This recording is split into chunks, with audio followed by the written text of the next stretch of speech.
It's the last week before Browns players head off into vacation. There's still so many questions to be answered.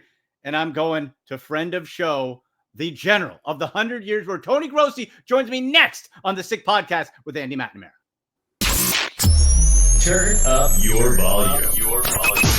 Because you're about to listen to The Sick Podcast with Andy McNamara, the sickest Cleveland Browns podcast. Chubb runs, he's to the 10, 15, he's to the 20, 25, 30, 35, 40, 45, 50. There goes Chubb, he's to the 30, 20, 10, 5, touchdown, Shabba-lubba hub. It's gonna be sick. I had to leave the Jimmy Donovan, Nick Chubb call one more time with Nick Chubb no longer here. I needed that for me. Welcome to the show, everybody. I'm Andy McNamara. Make sure you click subscribe, notifications on, follow us on X at SickPodBrowns, at AndyMC81. Subscribe to the YouTube page on Instagram and TikTok as well, at AndyMC Sports. Hey, if you want some cool merch as well, you just on my pinned tweet on X at AndyMC81. We got fantasy football shirts, championship shirts, some cool Browns and Ohio State gear. So make sure you're checking all that out. But we are almost at the summer break. Okay, the veterans are off already. The rookies, one more week in class, getting that initiation, that first set, that last bit before summer break. So I thought this would be a perfect time to review what might be going on this week and then look ahead to training camp. Will there be questions about the quarterbacks? You betcha, but not just that. I welcome in friend of show. He's back from ESPN Cleveland, longtime Browns analyst, one of the best, in fact, in my opinion, the best and most informative analyst for the Cleveland Browns. It's Tony Grossi. Tony, how are you, sir? Hi, Andy. I'm good. Looking forward to summer break coming up. You got some golf plans, I assume, right? Yeah, if the sun would ever come out in Cleveland, I would take advantage of it. But right now it's pouring rain in third week of June. Boy, it's coming up our way as well. The clouds are getting dark. It's it hasn't been the greatest start to the summer, but hopefully an uneventful player break after this week. This is always, I'm sure, Tony, the time where the coaches are collectively holding their breath and hopefully no legal stuff or off-field problems, right?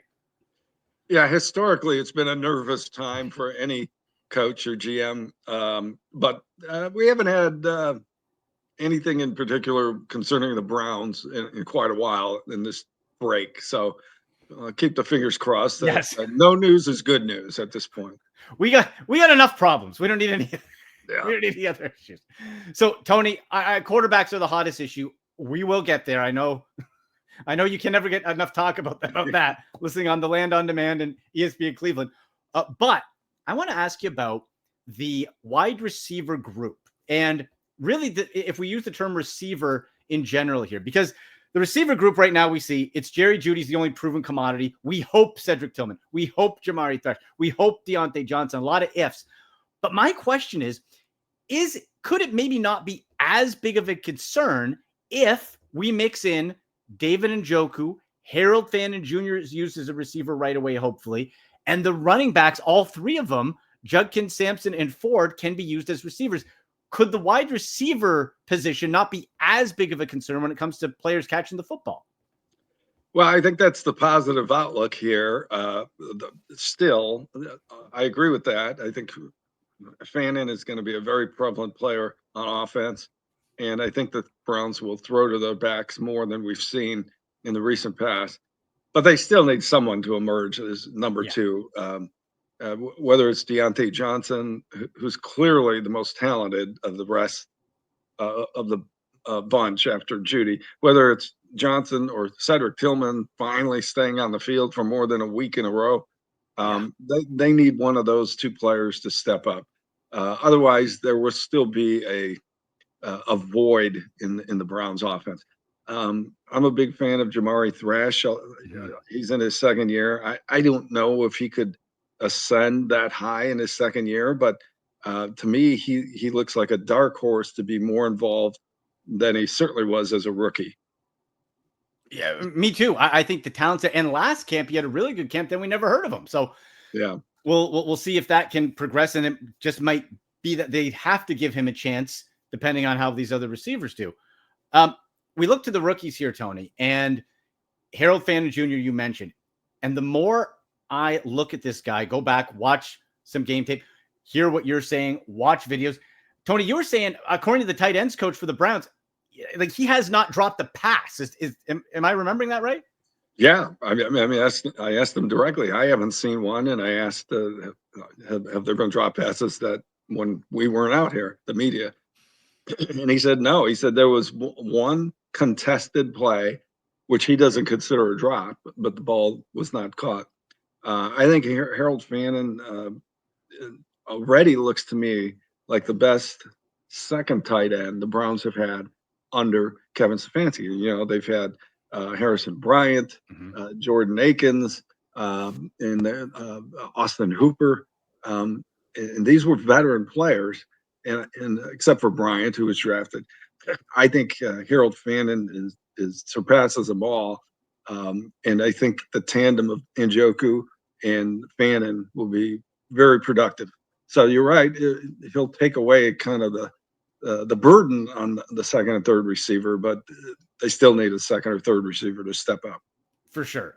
And historically, I think we've been conditioned to think, oh, tight ends, they need 2-3 years to develop and grow into the league. And in some cases, I guess, depending on the skill set, that's true.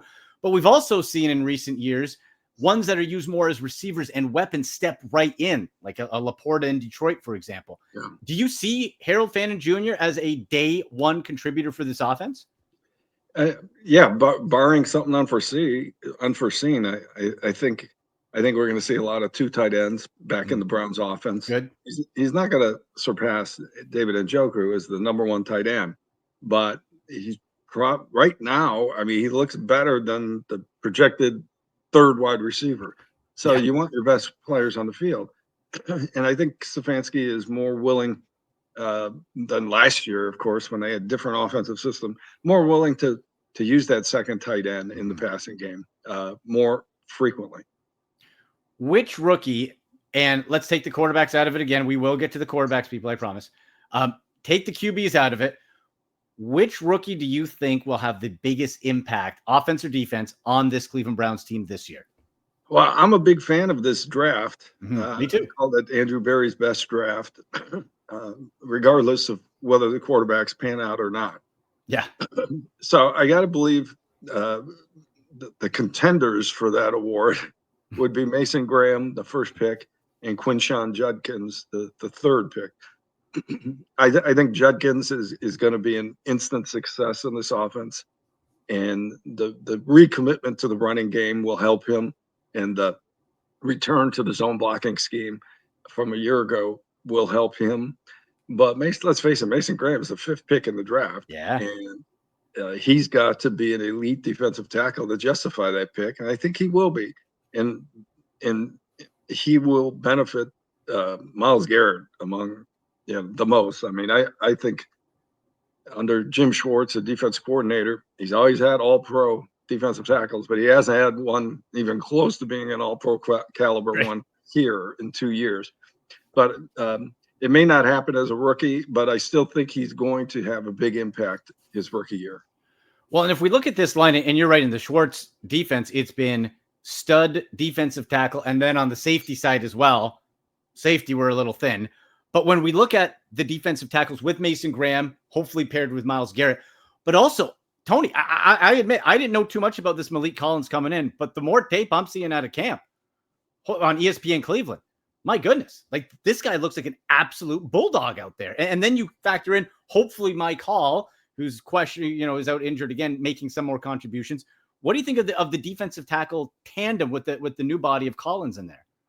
Yeah, I think they've upgraded that.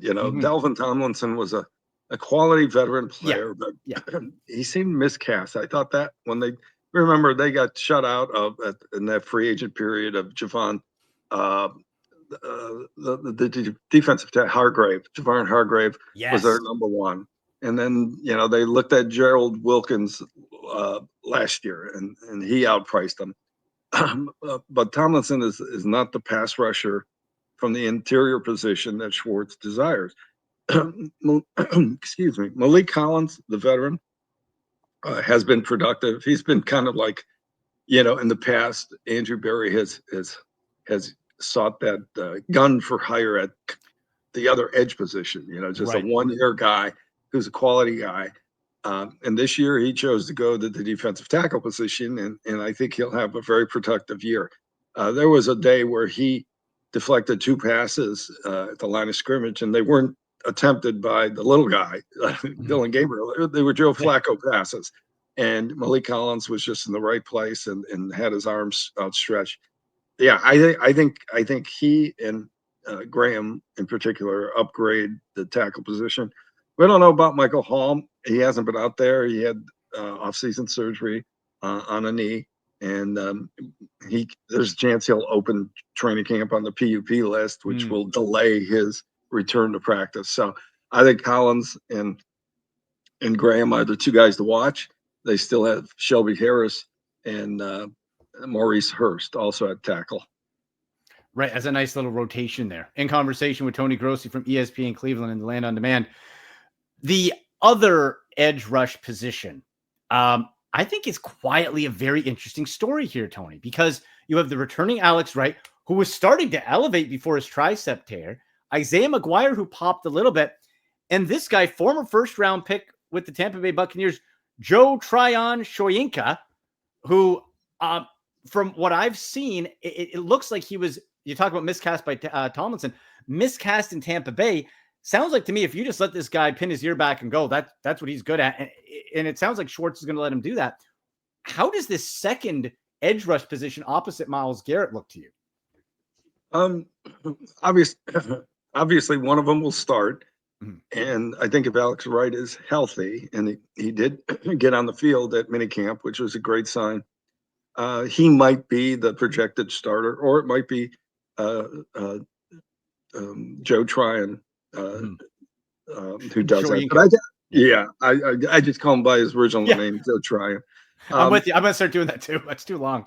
I think that who's a former number 1 pick, by the way, late in the round, the year after the Buccaneers won the Super Bowl. That was their first round pick.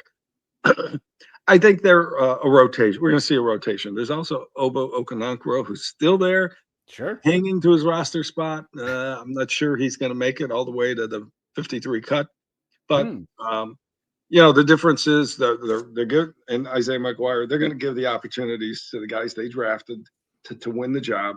And that's McGuire and Alex Wright. But I think they're in good hands there too. There's always one position on the line that's going to get kind of a rotational feel to it, and it's the left edge position this year.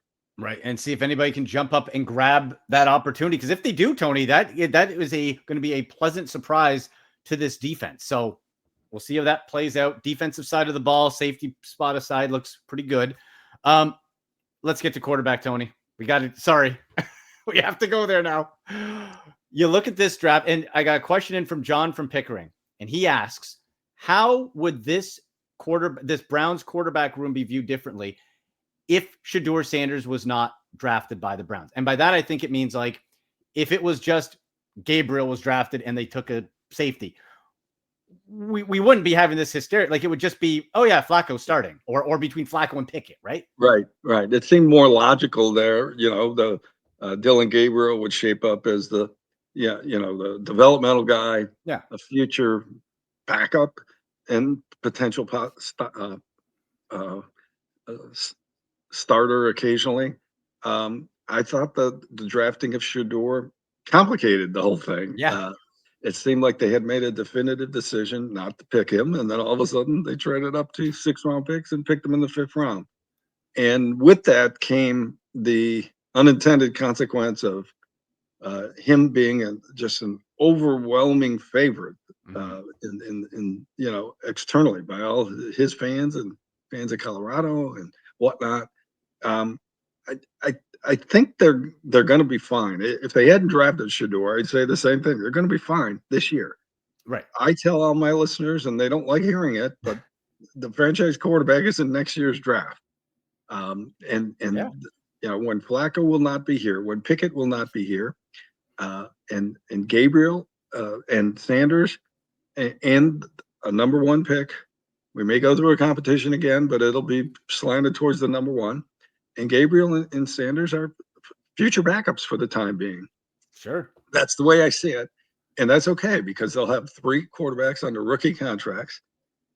Keep in mind, Deshaun Watson's cap charge goes through the roof the next 2 years. Yeah. So they had to construct they had to plan for that. And the reason this year is important for Gabriel and Sanders is not to compete, in my opinion, not to compete for the starting job, but to prove that they can handle the NFL way of life and potentially start next year, but compete against a bona fide number 1 franchise quarterback hopeful. So that's the way I see this thing, and I think it's a smart plan. Browns fans should be watching the college football season all year long. I know I will be. Yeah, because with 2 number 1 picks, you don't really have to finish with the worst or second worst or third worst record. They'll be able to maneuver wherever they finish. And if you want to root for something, root for Jacksonville to have a terrible year because the Browns have that pick. So I think the plan is logical and good, and that doesn't mean they're tanking. I think Flacco, if he starts, will lead the Browns to more wins than anyone expects. I don't know how long he can last in the starter's role, and it's very possible that both Gabriel and Sanders end up playing a few games this year. No doubt. Seems to be the way, right? Yeah, we've had 9 starting quarterbacks the last 2 seasons. Come on. They're not going to suddenly become normal after all that. Yeah. So in answer to your question, I think it just the drafting of Shedeur made things a little more complicated. And one more here for you, Tony. The national hysteria over, and look, the Browns bring this on themselves with drafting Johnny Manziel, Baker Mayfield. Now Baker played well for a little bit, of course, but for Shedeur Sanders, we hear, and I hear you talking about it on ESPN Cleveland as well, where it's these guys are saying, I hear people in the room saying Shedeur is the best quarterback. It's like, really? Like it's the hysteria behind the hype and the guy. If his name was Bobby Smith, nobody would care about a 5th round quarterback. But I like the point you make in saying that these national analysts, while on the surface looks like they're trying to hype him up, aren't actually doing Shedeur any favors. Well, yeah, just like Coach Prime overhyped his son. Yeah. And I get it. That's his son. His kid. Yeah. But it was so overhyped it created unrealistic expectations in the draft. And there was a huge disappointment in what resulted. I think the same thing could happen with media saying, not being responsible and just saying he's clearly the best one out there. The ball explodes off his hands and he does things that no one else does. I don't know where this is coming from because Shedeur's fans get mad when I keep bringing up Dylan Gabriel does really good things out there. And they don't think I'm praising Shedeur enough. Well, I don't want to contribute to the false hysteria. Right. He and Gabriel are developmental quarterbacks. That's why they're taken in the 3rd and 5th rounds. You don't take your future starter. You might luck into it once in a blue moon. Dak Prescott, Russell Wilson, of course, Tom Brady, the ultimate. But that's not how you go about finding your quarterback. Again, this is a unique situation with Watson's contract, salary cap numbers going up to $80 million next year, and more than that the following year, even though next year's his last year under contract. So Andrew Berry had to construct a quarterback room at the bare minimum salary cap numbers, and he's done a great job of that. So next year, when they draft a quarterback in the 1st round, he'll be higher rated than either of these 2 guys he picked this year. And trust me, if they pick him in the 1st round, he's going to be the new quarterback. Right. He would need to be. But Tony, again, before I let you go, the confidence level, mine is at pretty low, almost in the basement. What's your confidence level in Andrew Berry and the mysterious collaboration in picking the future franchise quarterback? Because all we have to go by is DTR, great character, not a good quarterback. Yeah. Kenny Pickett hasn't wowed anybody so far, has something to prove. And Dylan Gabriel is generously listed at 5'10" from Hawaii. Yeah. How confident should we be as Browns fans that they will get this right in the 1st round next year? Well, I'll just say that there'll be multiple quarterbacks who will fill the bill in next year's draft. Probably, if all goes right in the college football season. And all I can say, hopefully he'll get it right. I mean, there's not going to be just one. And if you don't get that one, you're sticking a needle in the hay or trying to find a needle in a haystack. I think there'll be at least 3 and possibly more. And that improves the chances of him getting it right. So here's where you get the confidence. He did very well in this draft on the non-quarterback side. And maybe he's turned the corner as a drafter of players. Yes, that's what the best I could do, Andy. That's what we have to hope for. Tony, listen, we always appreciate the time. Enjoy the well-deserved vacation, but tell people as well. If they don't, I tell them all the time on the show, but tell them where they can read you, hear you, see you. Well, all of my writing is behind the paywall of our subscription service called The Land on Demand. You're a loyal subscriber, so A1. There's also all our shows, all our interviews are archived on there, and my writing is exclusively on there. We're also doing a lot on our YouTube channel, ESPN Cleveland, and I'm on 850 ESPN Cleveland every day talking about Shedeur Sanders round the clock. Yes, Shedeur watch continues. Tony, Thank you so much. Enjoy some vacation time. We'll talk to you soon.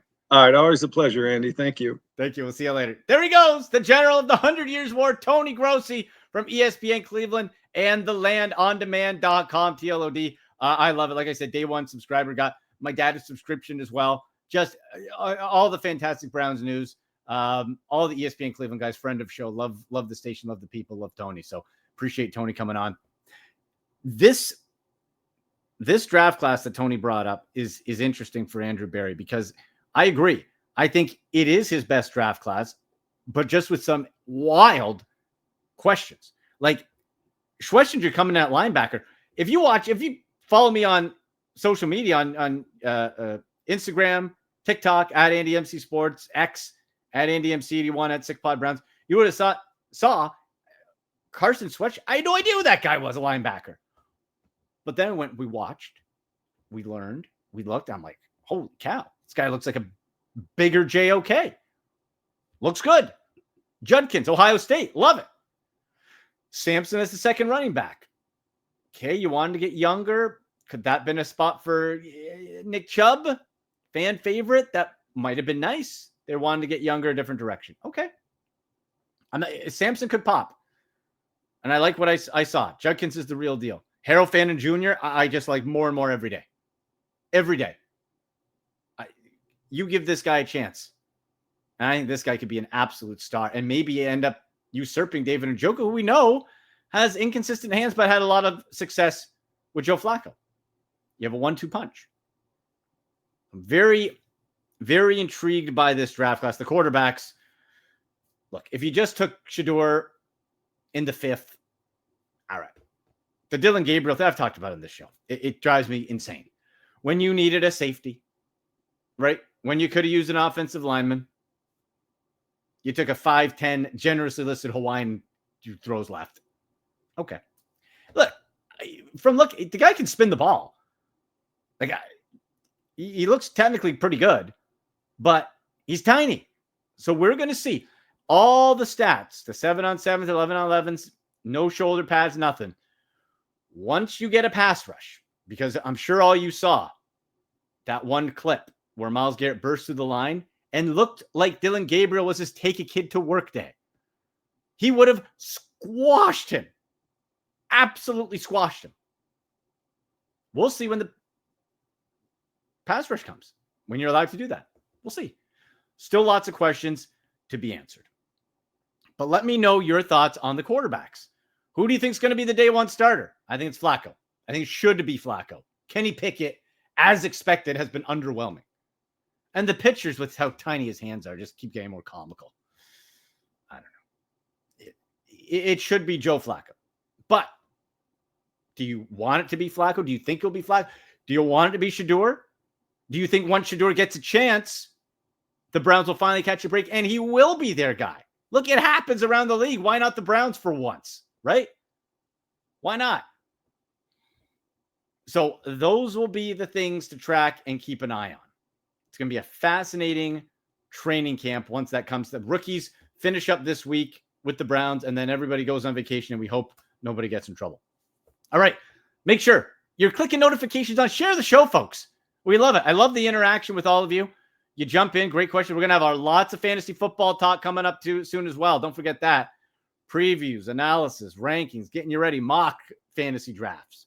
We'll be ready for it. Okay. What Browns are going to be the best ones? By the way, rookie draft, I got Harold Vannon Jr. in my dynasty league. I think the guy's going to be a future star. Follow along on X at SickPodBrowns, at AndyMC81, Instagram and TikTok at AndyMCSports. Subscribe, notifications on. Big thanks to ESPN Cleveland Browns analyst Tony Grossi, producer Jimmy, and to all of you. I'm Andy McNamara, and as always, go Browns! And that's a wrap. Hope you don't miss us too much until next time. Follow the Sick Podcast with Andy McNamara on YouTube, Instagram, Facebook, Google Play, and Apple Podcasts.